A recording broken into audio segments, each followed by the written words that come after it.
6 दिसंबर आज ही के दिन बाबरी मस्जिद को शहीद किया गया था। जिस तरह लोग बाबरी को नहीं भूल पाए दोस्तों, उसी तरीके से बाबरी से जुड़ी एक कहानी है जो आज तक कोई भूल नहीं पाया है। कैसे एक कार सेवक बाबरी तोड़ते वक्त अपाहिज हो गया और आज वो कहाँ हैं, कैसी ज़िंदगी बिता रहे हैं, सब कुछ आज की इस वीडियो में मैं आपको बताने वाली हूँ, इसलिए वीडियो को पूरा ज़रूर देखिएगा। सलाम नमस्ते, मेरा नाम फरीन अंसारी है और ये खबर आप मेरे official channel Fareen Ansari official पर देख रहे हैं। दोस्तों, ये अंचल सिंह है। 6 दिसंबर 1992 के दिन बाबरी मस्जिद तोड़ने वालों में एक अंचल सिंह भी थे। वो बाबरी की दीवार पर चढ़ने वाले पहले शख्स थे। जय श्री राम के उद्घोष के साथ मस्जिद तोड़ना शुरू किया गया और थोड़ी देर बाद गुंबद का एक हिस्सा भरभरा कर नीचे गिर पड़ा। अंचल भी गिर गए और फिर जब होश आया तो उंगलियां बेकार हो चुकी थी। दोनों पैरों से लाचार हो गए थे, ना खड़े हो सकते थे, ना कोई काम कर सकते थे। आधे शरीर से वो अपाहिज हो चुके हैं। इस बात को दोस्तों 32 साल से ज्यादा हो चुके हैं, लेकिन किसी संगठन वाले ने मदद तो दूर की बात है, एक गिलास पानी तक को नहीं पूछा। इनकी 5 बेटियां हैं और घर का खर्च पत्नी मजदूरी करके चलाती हैं। एक इंटरव्यू में उन्होंने बताया था, उस वक्त सुबह 11:30 बज रहे होंगे। कार सेवकों ने एक धक्का और दो, बाबरी तोड़ दो का नारा लगाना शुरू किया। हम बड़े जोश में आ गए और बाबरी मस्जिद पर टूट पड़े।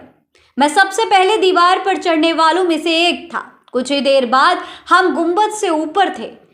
हमने जय श्री राम के उद्घोष के साथ दनादन कुदालें चलानी शुरू कर दी। थोड़ी देर बाद गुंबद का एक हिस्सा भरभरा कर गिर पड़ा। उसके बाद मुझे कुछ याद नहीं। जब मुझे होश आया तो मैं अस्पताल में था। पूरी देह इतनी सुन्न जैसे मुर्दा हो। शरीर का कोई भी अंग हिल डुल नहीं पा रहा था। रोना बंद भी कर दूं तो आंखों से आंसू निकले ही जा रहे थे। मैं भगवान राम के काम से गया था, तो मेरे साथ ये अन्याय क्यों? मेरी उंगलियां बेकार हो गई हैं। अब मैं दोनों पैरों से लाचार हूँ। न मैं खड़ा हो सकता हूँ, न कोई काम कर सकता हूँ।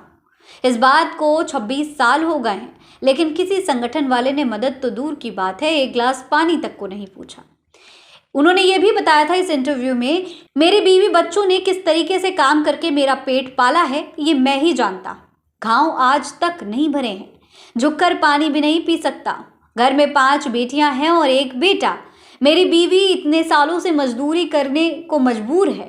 अब तो किसी से उम्मीद भी नहीं रह गई है। मैं भगवान के काम से गया था, उनकी मर्जी होगी तो किसी से मदद करवा देगा, वही मेरा ध्यान रखेगा। न कोई नेता रहेगा, न कोई मंत्री। मैं वहाँ कोई हिंदू मुस्लिम सोचकर नहीं गया था। मेरे आसपास रहने वाले सभी मुसलमान मुझे मानते हैं और हम सब बहुत ही प्रेम से रहते हैं। जितना हिंदुओं से सहयोग मिलता है, उतना ही मुसलमान भाइयों से भी सहयोग मिलता है। मैं तो वहाँ भगवान के नाम से गया था। इस वक्त मैं जिसके फ़ोन से बात कर रहा हूँ उनका नाम रईस है। मेरे पास कोई फ़ोन नहीं है। अगर किसी का फ़ोन आता है तो रईस ही बात करवाता है। दोस्तों, आज का दिन मुसलमानों के लिए ही नहीं बल्कि अंचल सिंह के लिए भी ब्लैक डे बन गया। आज एक बार फिर सोशल मीडिया पर अंचल की कहानी की चर्चा हो रही है। एक यूजर ने लिखा, फसाद मचाने में गरीब तबके के लोग ही सबसे आगे आते हैं क्योंकि उनका डोरी अमीरों के हाथ में होता है। डॉक्टर ज्योति लिखती हैं कि ये कहानी सिर्फ एक व्यक्ति अंचल सिंह की नहीं है, ये उस भीड़ उन्माद की कीमत की भी कहानी है जिसमें लम्हों की गर्मी जिंदगी भर की सजा बन जाती है।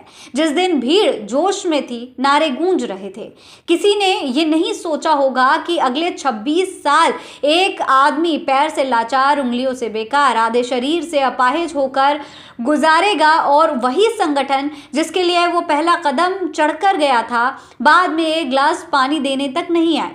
ये विडंबना भी है और सख्त सच भी। भीड़ के जुलूस में इस्तेमाल होने वाले लोग अक्सर अकेले छोड़ दिए जाते हैं। उनकी तकलीफ न तो नारों में दिखती है, न अखबारों की सुर्खियों में, लेकिन ये घर चलाने का बोझ, तकलीफ, 5 बेटियों की चिंता, ये सब एक मजदूर महिला के कंधों पर है जो हर दिन की दिहाड़ी से परिवार को संभालती है। ये घटना किसी धर्म या राजनीति का सवाल कम और इंसानी जिम्मेदारी और संवेदना का सवाल ज़्यादा बन जाती है कि जिसके लिए लोग अपनी ज़िंदगी दांव पर लगाते हैं, वो अक्सर उसी ज़िंदगी की ओर मुड़कर देखते भी नहीं। आज 32 या 35 साल बाद न नेता दिख रहे हैं, न संगठन, बस टूटा शरीर है, 5 बेटियां हैं, पत्नी की मजबूरी है। नतीजा यही है कि भीड़ की लड़ाइयाँ हमेशा आम इंसान को ही पस्त छोड़ जाती हैं। सच्चाई यही है कि भीड़ का हिस्सा बनकर किसी की नफरत पूरी कर सकते हो, लेकिन अपना घर परिवार, अपनी जिंदगी, अपने सपने सब बर्बाद कर बैठते हो। जो नेता और संगठन आपको धर्म के नाम पर बलिदान करने भेजते हैं, वही सबसे पहले मुंह मोड़ लेते हैं। मानवता और कानून की राह कभी किसी को इस हाल में नहीं छोड़ती, लेकिन भीड़ की राह हमेशा ऐसे ही अंत पर ले आती है। इसके बारे में आप क्या कहेंगे? कमेंट बॉक्स में लिखकर हमें ज़रूर बताइएगा। फिलहाल इस खबर में इतना ही। जय हिंद, जय भारत।